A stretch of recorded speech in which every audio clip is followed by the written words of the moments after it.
And now, WolfBytes Open Mic. The Bass Jackers. I just came home actually from tour. Hey guys, this is Phoenix Paul. Hey, what's up? This is Sean Frank. WolfBytes DJs and your favorite artists. Sophie Francis. Sophie, thanks for joining us today. Hi, it's super nice to join you guys. What's up, guys? This is Armin van Buren. Now, Open Mic. Hey Wolfpack, how's it going? Chris Lehman back with another edition of our Open Mic podcast. Today, I'm joined by Ulf Ekberg of the Swedish group Ace of Base. Ulf, really appreciate you joining me. How's it going for you? It's very unusual times everywhere in the world, that's for sure. Yeah, so you've mentioned you do a lot of different things right now. How much is Ace of Base still a part of your life? How much do you still do stuff for Ace of Base?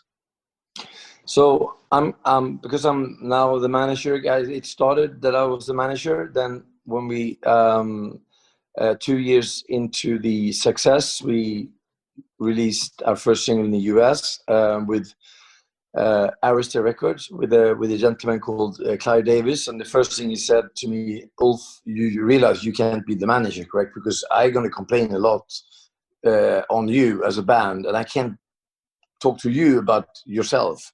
So you have to get the manager. And I didn't really realize what a manager was, because we were doing everything ourselves. So we had a tour manager with us, and that was the title, tour manager. So I asked him, do you want to be a manager? Of course I want to be a manager. Okay, here's your manager, talk to him. And then we ended up to have a manager, but he was not the best manager. And in the end we fired him, and then I had to go back and be the manager again. So I basically been running the business for the band, and I do spend about 2 hours per day on different projects. We do education for different schools in Europe, a little bit in the US and Africa. We do a lot of remix contests. We do a lot of collaborations with other bands, try to help out wherever we can. And there's a lot of syncs, a lot of films, movies, TV series with the music. Interesting enough, a lot of TikTok. I think I saw it was like 400,000 videos or something on design or something on TikTok. It's quite quite a lot, I think.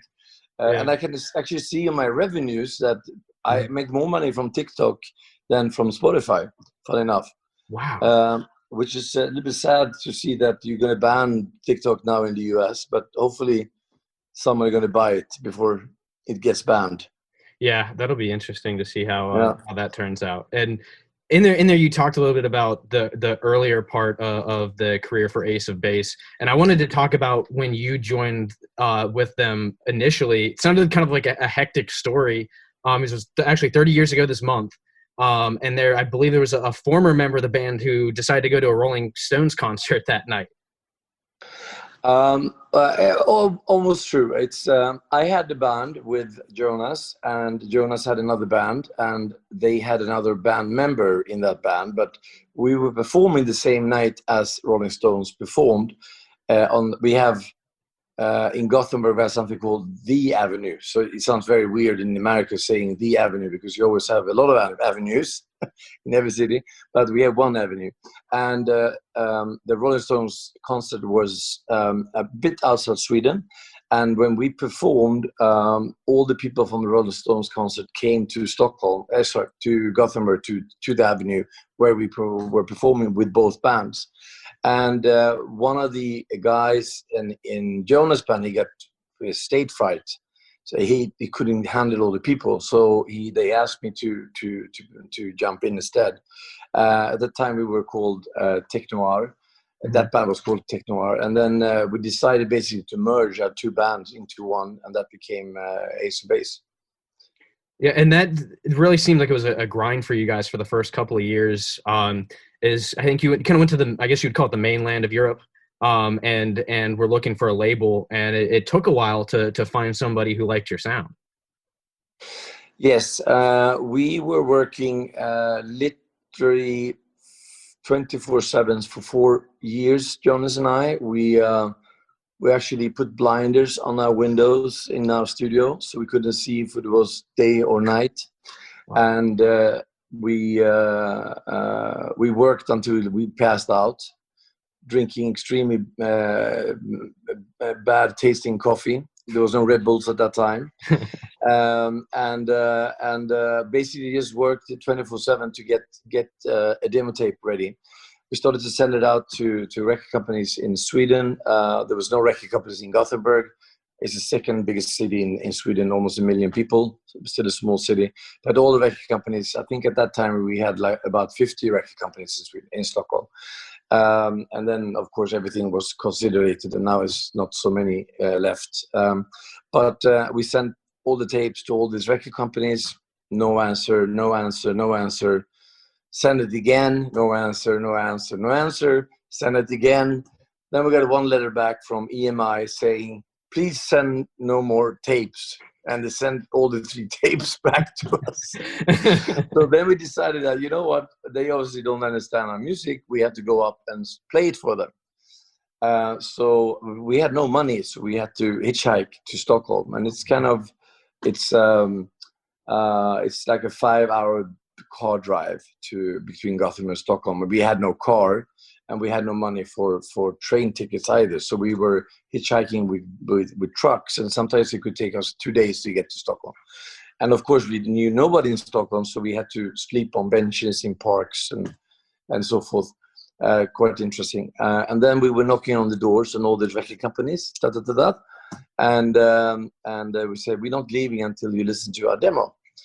And in the end, they like, okay, we had to get rid of these crazy Gothenburg guys. So let's just give them 20 minutes to play that damn demo. And so we did, and we played, and we played, and we played, and we played. And we basically visited all the record companies. And nobody really heard anything interesting. And it was all she wants, and a lot of songs of the hits on that demo. Eventually, we were picked up by, it's actually 2 stories in 1 year, which is interesting, but we were picked up by a Swedish label called Telegram. But at that time, we already gave up the idea with the Swedish record company, so we started to send the tapes to a Danish record company who had a lot of interesting bands. We really liked. They had KLF, they had Tektotronic, they had Rosanna. They had a lot of electronic music bands, and they basically called us up many months after they got the tape, because they were I don't know, they were busy with others, or they lost the tape or whatever. But they found the tape eventually, thank God, and they played it, and they were like, "Wow, where's the number to these guys?" And so they called up, and I got a call from one of from the head of A&R and said, "Don't sign with anyone. We understand your music," even though it was weird because we played like reggae, we played house, we played electro, we were all over the place, and that was one of the challenges for record companies, because in all record stores you were placed by a genre. So it was pop music here, A to Z, rock music A to Z, hip hop, but we were all around the place. We didn't even know where to put our records in a record store, and they thought this going to be very difficult to market us, because what are we? We are a band with a lot of songs, and every song is different. So this guy from Telegram, he after we got this call from the Danes, he said, and we had an honest discussion with him, because we knew he didn't really know how to market us. Mm-hmm. And we said, Klaus, I'm sorry, but I don't think our collaboration will work. And we had signed like a 4-album contract with him, and recorded the first single called Wheel of Fortune with him. Mm-hmm. In Stockholm. That was a big moment. First time we worked in Stockholm with real producers. And we said, we're willing to buy back the demo if we get back the contract. So basically we bought back the demo for $2,000, because that was the cost of the studio time. Mm-hmm. And we gave it to Mega Records. And so basically Mega Records bought us and the contract for $2,000 from Telegram. So it sounds like they got a pretty good deal there. And the head of Telegram, he became worldwide famous for being the man who sold Laserbase for $2,000. I think it's a little bit unfair, because he's actually a very nice guy and had done a lot of good things, but he's now famous. That's what he's most famous for. Poor guy. Well, you mentioned earlier too. You talked about the reunion in the mid 2000s. So I was curious a little bit about that. What was that like compared to your time with Ace of Base in the 90s?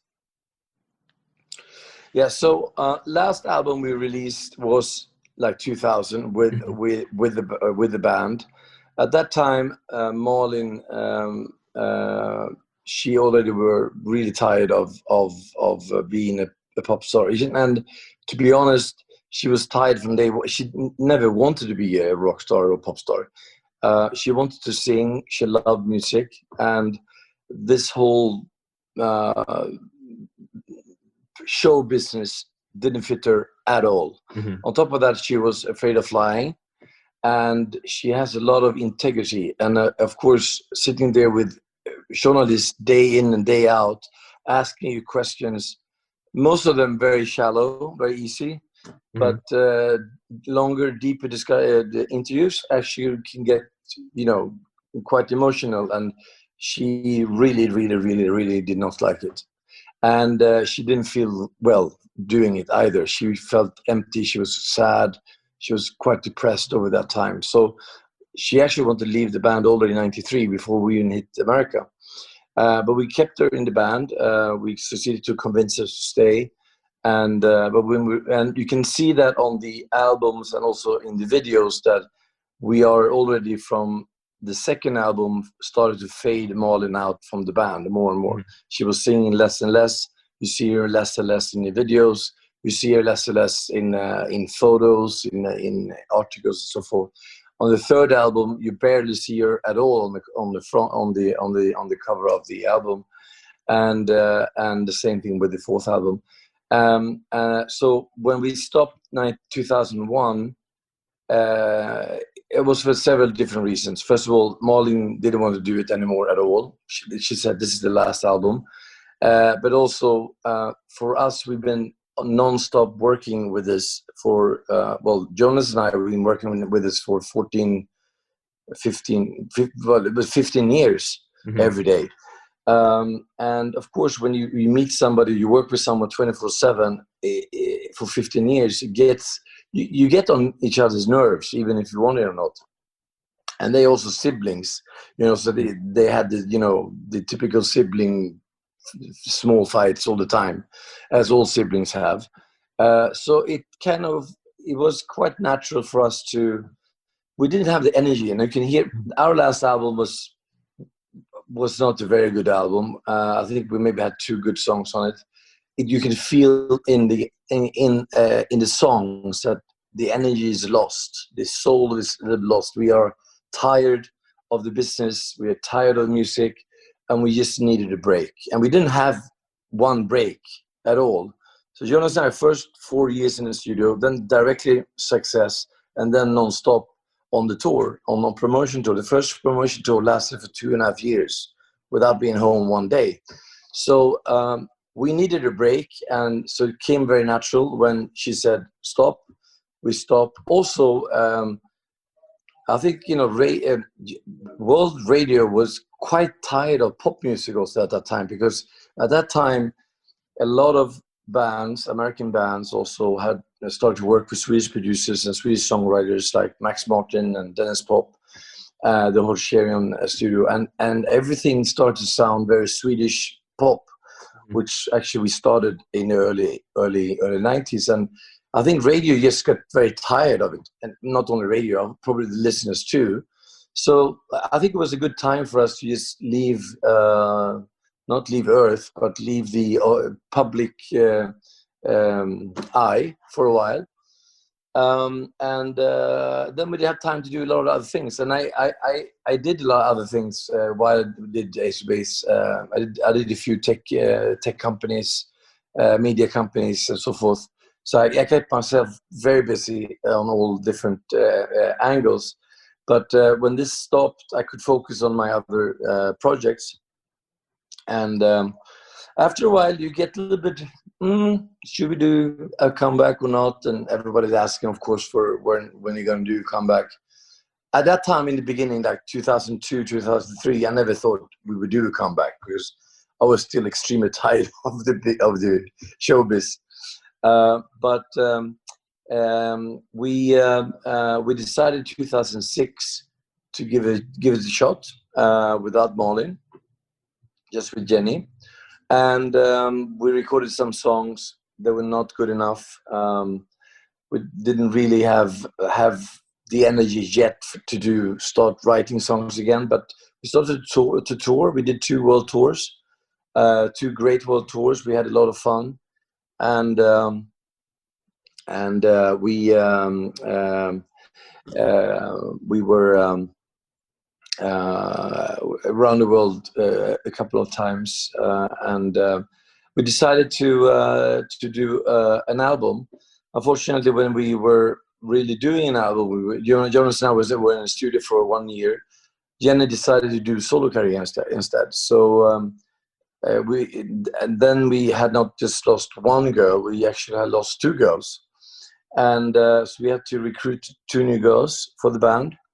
I think recruiting 1 new girl would have worked. 2 new girls is quite a big change on the band with only 4 members. Mm-hmm. And then it was kind of lived different times in the record industry. They had barely recovered from Napster. They have not learned anything about internet yet. Interesting enough, 2010. Me working with internet and been working with internet since the mid-90s, I was quite shocked actually how behind the whole record industry were in thinking digital. We had a lot of arguments with the record companies how to release and how to do this, how to do that.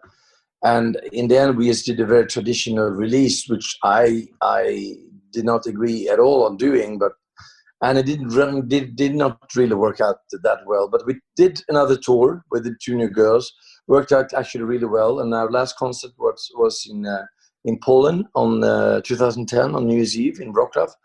And we were expecting 100,000 people, but actually 200,000 people showed up. And that's our biggest concert ever, a live audience ever. So that was quite great to finish off the last tour with a record of almost the biggest audience. And then we have put everything a little bit on the side. Of course, we have had discussions to do something for this 30th anniversary. We had a few ideas. We are releasing this box with a lot of unreleased materials. But of course, COVID have kind of put everything upside down. We have a lot of different things we can celebrate. First, number 1 in America, first this, first that. So we still have a few anniversaries we can do things at. I just need my band to be as enthusiastic about it as I am, because I would love to go out touring. I love it. I love to be on stage, jumping around, see the audience, and and meet the fans. But I need to convince the other ones that it's as funny. So let's see. It might happen. It might not happen. Let's see where the world is going now. But I do work 2 hours a day with the band and with the Ace of Base related things. Some are very boring lawyer stuff, and something are very, very funny collaborations with other artists, which is great. We just had a German band. I think actually they became number 1 with All That She Wants, but it's a very hardcore hip hop version in German. This is the new remix that came out this summer, I think, correct? Yeah. I think it was released this spring, and then it became a big hit. And I see it now it's very funny. You can see where it's played with all these digital tools you have, and also you can see how much revenues it gets you, because we are the songwriters of the song. And Germany is a big market. It's Germany, and it's Austria, and it's Switzerland. Once you woke up late in the morning light, and the day had just begun, she opened up her eyes and